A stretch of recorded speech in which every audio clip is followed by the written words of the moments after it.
Welcome back to the City Current Show. I'm your host, Jeremy Park. We're always honored to bring you inspiring stories of individuals and organizations making a difference, empowering the good.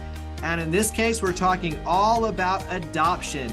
And we're diving into some important legal updates for the birth parents and also to the adoptive parents. Things you need to know. We're honored to be joined by Kristen McBee, Executive Director, and Courtnie Mizer, Assistant Director with Destiny Adoption Services and Consulting, Inc. How are you two doing? We're great. We're so excited to be back. Yes. and to share updates and just what's been going on since the last time we connected. So thank you for having us. Yeah, thank you. Absolutely. Well, there are definitely some major updates we want to talk about, but there's also good news in terms of expansion and what you do for families really on both sides. So let's start with some context. Give us a little bit of background when you talk about working statewide in Tennessee and in Florida. Give us some background on your end. Sure. Well, I'm Kristen McBee. I'm the Executive Director of Destiny Tennessee, and I'm also the birth mother advocate. And I work with expectant mothers or birth mothers who already have children that are looking into learning more about adoption and whether or not they want to move in that direction or other alternatives. And our agency, we are a licensed child placing agency in both the states of Tennessee and Florida.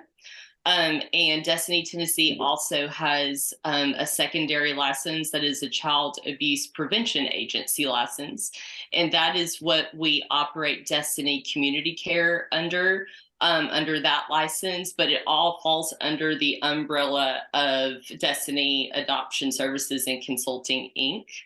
We just felt that it was very needed and necessary for an adoption agency to also have an equal passion for family preservation. So we feel like that kind of sets us apart and hopefully shifts that narrative that's often tied to the stigma of adoption that is not painted in a positive light always. So we're just super excited with, the growth with Destiny Community Care, the updates to the law that are coming forth. And it's just been a really interesting and great past year. Talk about the nuance of working with the birth parents and then the adoptive parents, because you've got two separate sides with the same end goal. And so when you talk about compassion and love and family, give us a little bit of that nuance.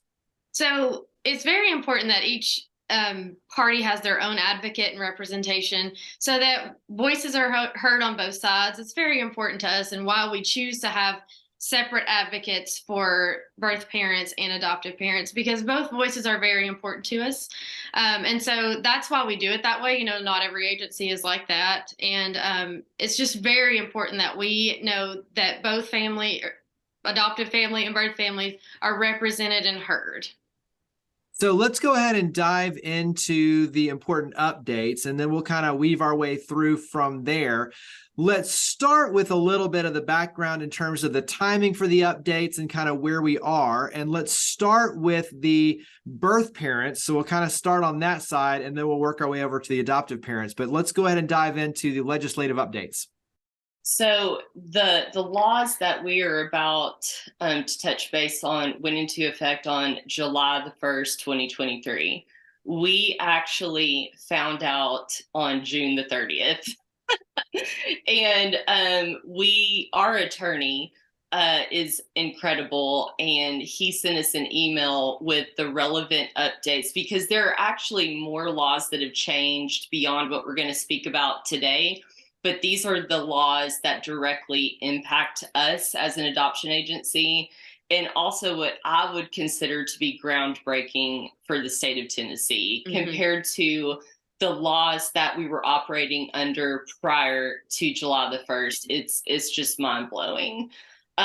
So to start with, I'm going to speak to the changes to the laws that directly impact birth parents. Courtnie will talk about the laws that are geared more towards the adoptive parents. And the first one is pertaining to living expenses that a birth mother can receive in the state of Tennessee. And just to clarify, just the birth mother can receive these living expenses only. It's very clear, the law is very clear that living expenses have to be reasonable and actual.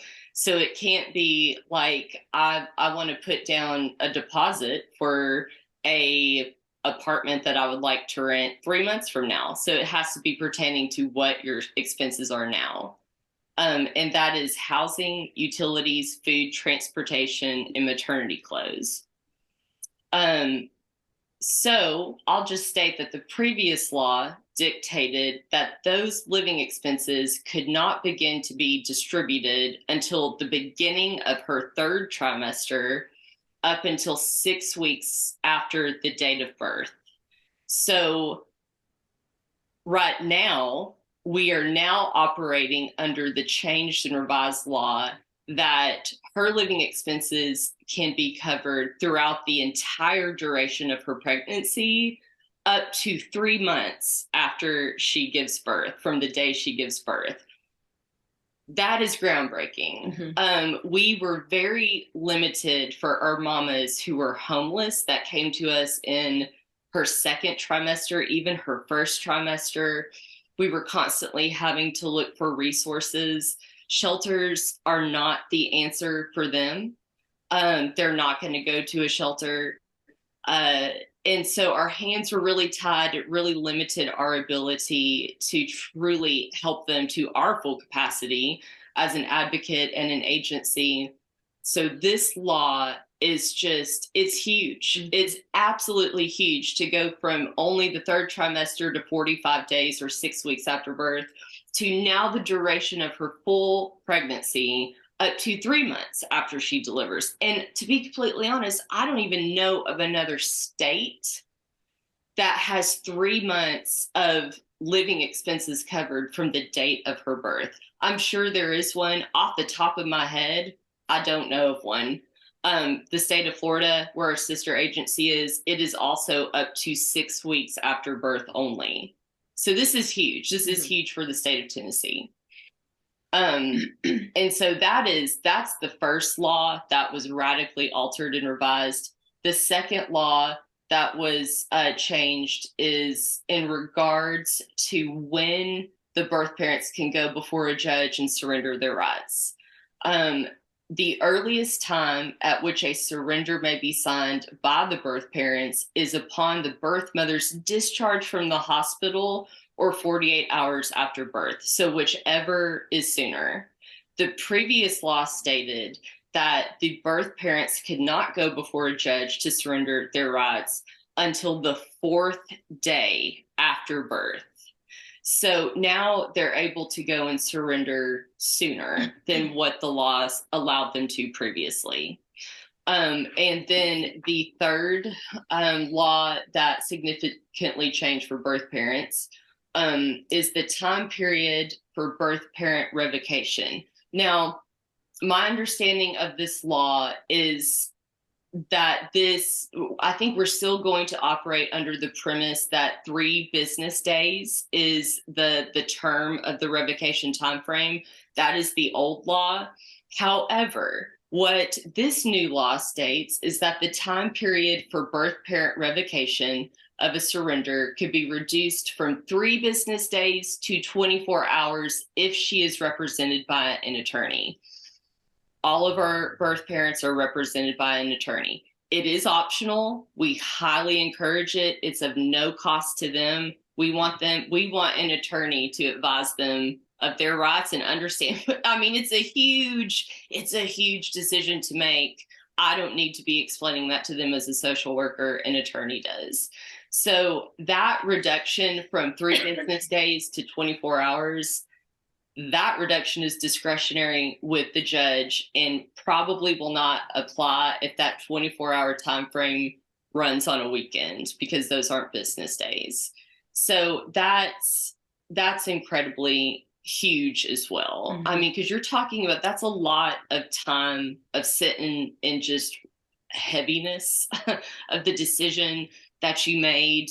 And although I think it is an excellent right to have that you can come back and revoke and change your mind, I think every mother should have that opportunity. Our state allows for that.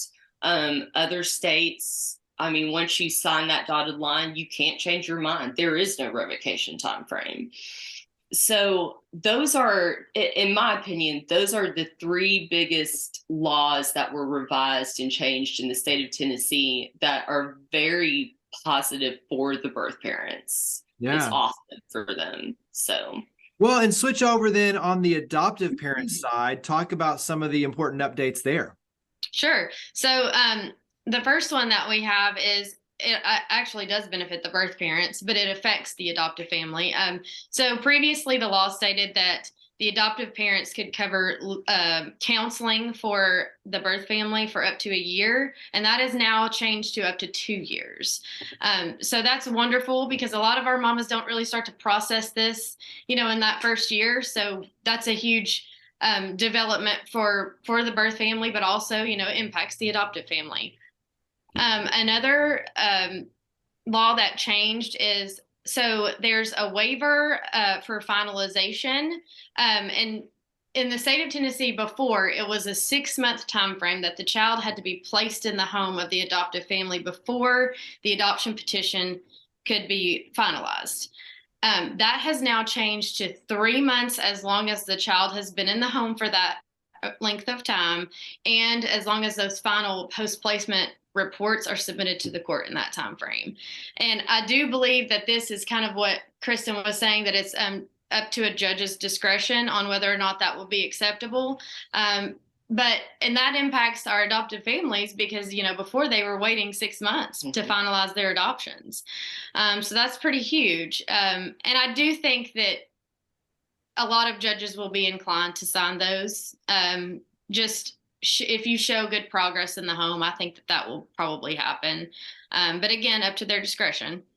And then the final one is the statute of repose. So I think in legal terms, I think that means the statute of limitations to contest an adoption went from 1 year to 9 months.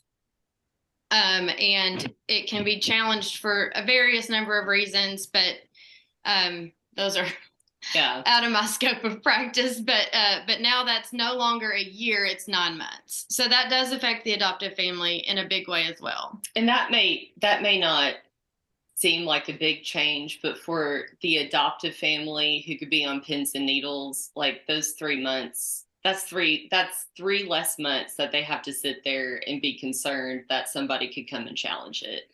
So these are huge. And to be honest, we knew that some potential tweaks were going to occur, not this. So we were picking our jaw up off of the ground when we were reading these, because these are great. These are fantastic laws that makes Tennessee a more adoption-friendly state for certain. Well, and I think that's why it's so important to put out these important updates and to give people the information of what's going on and how it impacts really on both sides. When you talk about the families, for the mothers having access to all these additional resources and the timeline expanding, that's an important piece of it. Obviously, for the parents going through the adoption process, to know that timelines are shorter and, access is longer in terms of resources as well. There's a lot of things that are really important to understand on both sides. Talk about what this means overall for really the birth mothers, the adoptive parents, in terms of what it means to make the process a little easier to navigate, better, obviously, for the child. So talk about what this means in real world perspective for the families. Therapeutically speaking, I think that this offers a lot of support for birth parents. This is a very difficult decision, like Kristen said, to make. And having the opportunity to have your living expenses covered takes a huge burden off of them. And having the opportunity to receive counseling for, longer, which Destiny offers that for the rest of their lives. So that's really important as a law that the state of Tennessee will have to observe. And it can also make the cost of adoption a little bit more. And I think that's something that we should prepare families for going in. The cost of everything is rising though, right? So, you know, it's in line with that, but it is going to impact, you know, I believe, we believe that it will impact for the positive in the long run. The problem is making sure that this information gets out to the birth parents that need to hear it, specifically the expectant mothers with an unplanned pregnancy. You know, it's, unless they know to search for this, like we have articles on our website, obviously we have flooded social media with it, but you have to seek that out. And if you're not familiar with adoption, that's where my concern is that I need expectant mothers to know about these new laws in a real bad way. I need them to know about these laws, because it could be the straw that breaks the camel's back in terms of making that first phone call, and understanding the resources that are out there. So that's it's kind of like we're on a marketing and media campaign right now to just get it out there. Like walk around with a megaphone throughout Knoxville and East Tennessee, and just get this to the ears that need to hear it, essentially. Yeah, absolutely. Well, talk about where families can go. So once again, on both sides. So talk about how the process begins and obviously where we can go to start those conversations. Well, Courtnie is actually the adoptive parent advocate, and she is also the first point of contact for any adoptive family that's interested in learning more about our agency. They can go to our website, they click on a button, they can place an inquiry, and then Courtnie or myself will be getting back in touch with them about what our process is to become a waiting family for Destiny. For our expectant mothers out there, Google is probably our #1 referral source. And so if you were to type in adoption agencies near me, or in Tennessee, you know, Destiny comes up. They can go directly to our website, which is www.destinyadoption.com. We're on Facebook under Destiny Adoption Services and Consulting Inc. We're on Instagram under Destiny Adoption Services. So we're very easy to find. There's hotline numbers. There's like phone numbers that are directly like linked to our cell phones. So to say we're highly accessible is an understatement. I mean, we just kind of, it's this visual of all of us like with our arms wide open, just waiting. Like we're just eager to help, and not even just to discuss adoption, but hey, these are your other options too. If you want a parent, let's make that happen too. And let's talk about what Destiny Community Care can do. So we're just eager to help, and we are on standby 24/7.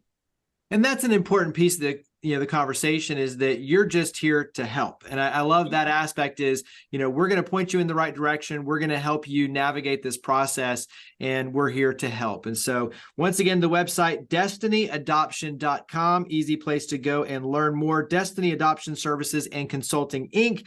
Kristen, Courtnie, thank you for all you and your amazing team do. Thank you for coming on the show. Thank you. Thank you for having us.